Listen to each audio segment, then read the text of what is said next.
Welcome back to the channel. Mark Zuckerberg made big news this week when he announced that Meta, Facebook, Instagram, and the like are going to move away from the fact checkers and move to a model of community notes, much like Twitter or X. So what is community notes? What is the model that Facebook had been using? What are some of the issues here? I'm going to break it down for you in this video. So I'm someone who followed Facebook censorship very closely. I wrote a number of op-eds on it during the COVID-19 pandemic, and my research team at UCSF have performed some investigations and research on this topic. Here's what we know. During the COVID-19 pandemic, Facebook took a bold move. They decided that the lab leak hypothesis of the origin of the virus was racist, as it was called by one New York Times reporter, Apoorva Mandavilli, and they said no one could even discuss that hypothesis on their platforms. That was a gross overuse of censorship. Now, many federal agencies and many people believe the lab leak hypothesis is the most likely hypothesis, but whether you believe it or not, I think everyone agrees that it is not something that should be censored by any platform or any government or any organization. You should be allowed to talk about it freely. Facebook blew it. Why did they blow it? Why did they screw it up? Why did they blow it? They blew it because they employ a team of fact checkers and content moderators and people who are interested in misinformation who fall from one extreme ideological perspective. That's the far left perspective. The people who work at universities to study misinformation, political misinformation, they're almost exclusively on the far left. They have their own set of beliefs. The problem is, of course, there is in fact incorrect information in the universe. No one disputes that. The problem is there are some matters of political preference that can be misconstrued as misinformation. And time again, these fact checkers have conflated the two things. Outside of medicine, of course, there's the Hunter Biden laptop story, but in medicine, we have plenty of examples on issues of masking young children, vaccine mandates. These fact checkers and lockdowns, school closure, these fact checkers over and over supported unproven establishment views that did great damage to the society without any strong or credible evidence. The fact checking is part of a broader, I think, disease of the mind where people are not able to tolerate different ideas and hear different points of view that has infected the entire academic community. In my own research team, we have a preprint out that documents our own research papers that we submitted to two research platforms, medRxiv and SSRN, preprint servers. During the COVID-19 pandemic, we had a number of articles that the preprint servers, whose only mandate is to post anything that's science, anything that is a credible research paper, they are not supposed to filter them at all. They denied posting of our preprints on a number of occasions. Why? Because they had a bent ideology. They were hell-bent on the establishment point of view, which turned out to blow up in their face. And they violated the core tenets of academic freedom and science, the core tenet of science, which means that you have systematic skepticism, that you're able to question things. They abandoned those principles in pursuit of their ideological stance. Mark Zuckerberg, I think, has become aware of these things. When he watched the last election and he sees how far Facebook is from the set point and the center point of Americans, he knows they screwed up big time. And because he has super voting shares, he can do whatever he wants. He's a king of Meta and no one else can do anything there. He has decided they're going to change the policy, and I think it's a great idea. He's moving away from these fact checkers. Oh, one more thing about the fact checkers. In the peak COVID-19 pandemic, Alison Haslam and myself, we published a paper where we looked at the characteristics of Facebook's health news review fact checkers. And what we found was that during the pandemic, rather than before the pandemic, the fact checkers were unique. They weren't just scientists who worked at universities. They were people who had Twitter accounts. And they didn't just have small Twitter accounts. They had big Twitter accounts. Why should fact checkers have big Twitter accounts, you may ask yourself? Well, in one case, we documented that the fact checker had already tweeted their opinion of an article and then later was asked by Facebook's third-party fact-checking website to fact-check that article. Imagine that. Imagine if we picked jurors for a trial who've already posted on social media they think the defendant is guilty. It would be a broken kangaroo court, and that's in fact what Facebook allowed, because this fact-checking website was so biased they would look on Twitter to find an equally biased idiot, usually, who would confirm their own bias, and that was called fact-checking. And Facebook permitted this stupidity to run, and we documented that in our research paper. So the fact-checking was so biased, and it's still biased even on this platform. Right now on YouTube, they probably have some bullshit banner below my video where they refer you to the CDC. I'm sorry, is this the same CDC that told me that somebody who'd already had and recovered from COVID-19 had to get a booster and repeated booster? Is it the same CDC that lied about being able to find a myocarditis safety signal? Is it the same CDC that's stock full of idiots so that they think that a 2-year-old should wear a cloth mask in daycare except for when they nap side by side in the same room? Because if it's that CDC, I don't want their propaganda below my video, which is much more accurate because I hold myself to a very high scientific standard, and they do not. They don't even have the guts to put their name on their own guidance. Put the names of the people who wrote the guidance document, and you'll start to have some accountability. They won't do that for many of their guidance documents, and we have a paper coming on that in Sensible Medicine. So even this platform, I think, is broken. But Meta was worse. Meta was worse. Many people told me that some of my Substack posts, Facebook did not allow them to post. LinkedIn was notorious. They famously removed Martin Kulsdorff's initial analysis of the age gradient of the COVID-19 virus. X was terrible until Elon bought it. And now X, I think, is rather permissive. They allow you to say a lot of things, even things I think are wrong, because I'm not a believer in early treatment. I think the evidence for that is weak.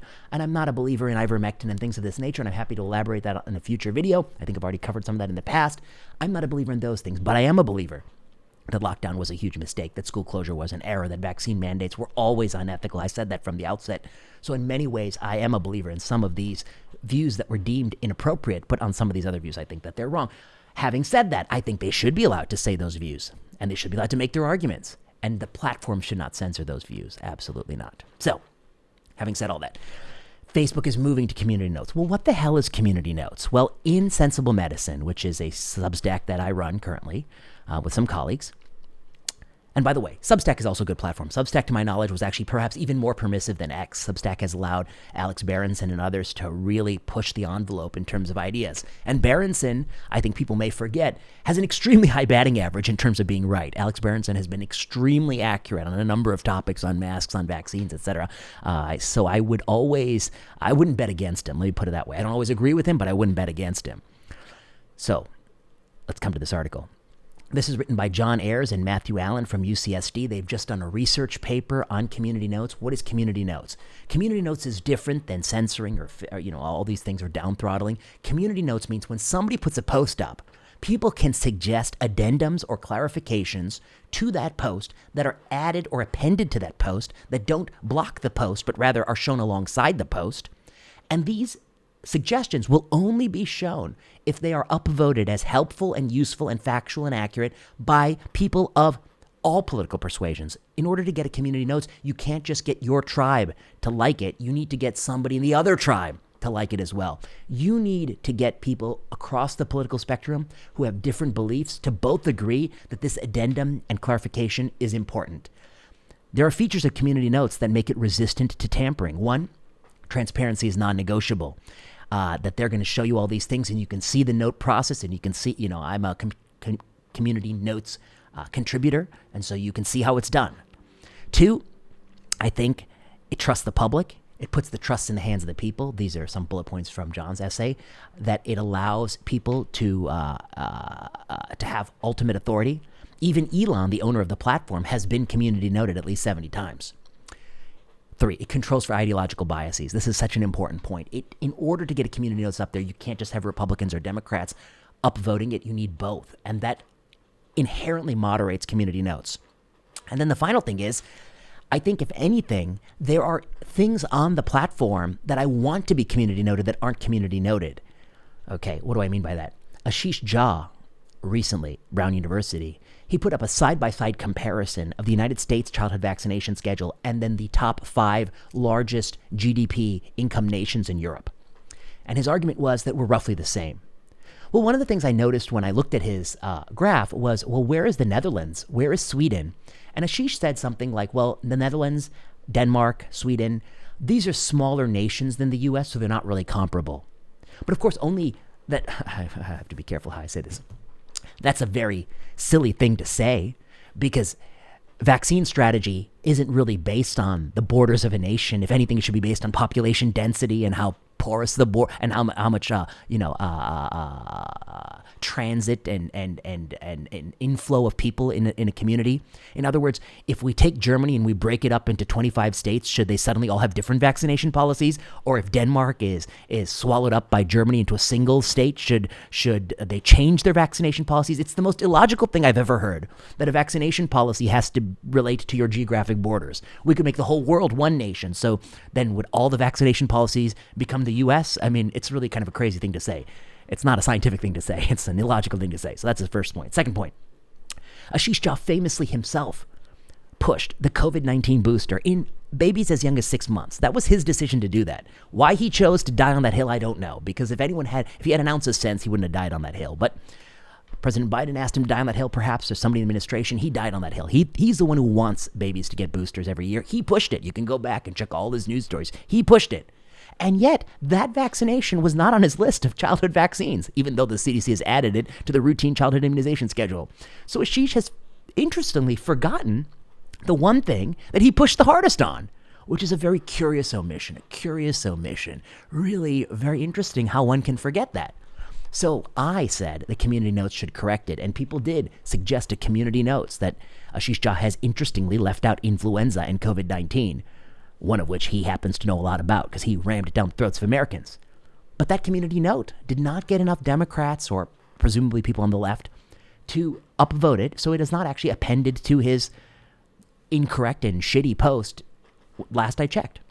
So community notes doesn't always correct everything, but that's okay. It's okay that he can be wrong. He doesn't have to be right. It's okay that the record is not always corrected, in my opinion. But he is wrong, and he's completely wrong and completely illogical, and he's not having the honest conversation. When the honest conversation is that we really don't know if Denmark is better than the U.S. We don't know enough about concurrent administration. We don't know if people should get Hep B in day one, and that there are multiple cluster randomized control trials we could run to provide clarity. We could have a better safety surveillance system. There are lots of things RFK Jr. could do that everyone should applaud and benefit, but unfortunately, that's not the nature of this political game that Ashish has joined in wholeheartedly. All right, so those are my general thoughts about Zuckerberg. I think he made a good call, and I think he made a good call when all the op-ed pages of the New York Times say he made a bad call. When you know that they disagree, he's probably made a good call, and he's probably much closer to the center of America than any of these other institutions. That's why I think they're losing credibility. The New York Times is far from the center of America. Perhaps the Free Press is the closest to the center of America, in my opinion. X is the closest to the center of America. In fact, a number of studies have shown that recently. Blue Sky, forget about it. Blue Sky, you're living in fairyland, okay? And even Meta, in many ways, it's not exactly the center point. And it's never really been, in my opinion, a forum for vigorous political or scientific debate. It's always been sort of a place for, seeing people you used to know in high school and you're not that interested in, or listening to your grandma tell you things you don't care about. Okay, so that's really what it's always been good at. But Instagram and the Reels, I think there's potential there. I hope that there's less censorship there. And once Facebook allows this policy, there may even be the potential to monetize some of these videos on these platforms. And that, I think, will really be a game changer. And you will start to see a much broader breadth of ideas when that goes through. All right, so will Meta really echo community notes of success? John Ayers and Matt Allen have a paper out where they actually document that community notes tends to be very accurate when it comes to medicine. Will Meta get there? I don't know. You can read their analysis in Sensible Medicine and think about it yourself, and we can see what happens in the years to come. I will be back with more videos. One of the videos I'm going to do is a deeper dive into alcohol. I'm going to put some clips out now on Instagram. By the way, you should follow me on Instagram. That's a good place to follow me. Instagram, Substack, X, and YouTube. But I'm doing a deep dive right now, putting my slide deck together. I'm going to have a longer discussion of alcohol and all of the complexities and nuances around it. And I think you're going to like that video. And other things I'm working on with my colleagues at Sensible Medicine. We're trying to meet in person and put out a lecture series on how to read and appraise medical literature.